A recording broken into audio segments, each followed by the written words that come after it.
hello good morning class 9 to 10 आज मैले एउटा फेरि क्वेसन लिएर आएको छु अल्जेब्रा फ्याक्टराइजेसनको x square plus 10x plus 25 कसरी गर भन्दाखेरि चाहिँ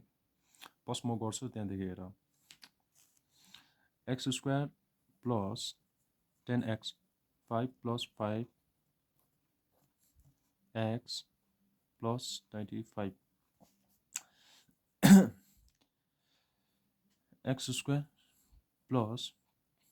5x प्लस 5x प्लस 25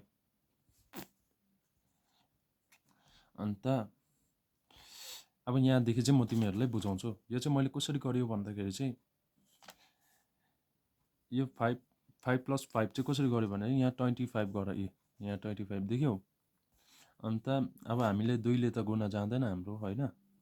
5 ले जान्छ 5 ले कसरी जान्छ भन्ने चाहिँ 5 जा 25 प्लस गर यो प्लस चाहिँ हामीले चाहिँ यहाँ लेख्नुपर्छ अन्त यहाँ चाहिँ कसरी भयो भन्दाखेरि चाहिँ एक्स स्क्वायर चाहिँ हैन यो एक्स स्क्वायर नै हुन्छ है ल plus 5x plus 5x plus 25 ठिकै छ यो ठिकै छ ह यो चाहिँ कसरी भयो भन्दाखेरि चाहिँ एक्स स्क्वायर डाइरेक्ट लेख्यो प्लसको प्लस नै लेख्यो 5 इन्टु एक्स 5x लेख्यो होइन प्लस इन्टु प्लस लेख्यो 5 इन्टु एक्स 5x प्लसको प्लस 25 यसरी गरेँ मैले अन्त यहाँ चाहिँ अब कमन निकाल्नु पर्यो के कमन छ भने एक्स छ कसरी भन्दा एक्स एउटा लेख्यो यहाँ दुईवटा एक्स छ नि अब यहाँ चाहिँ दुईवटा एक्स छ यहाँ 2 जस्तो छ नि यो मैले एक्स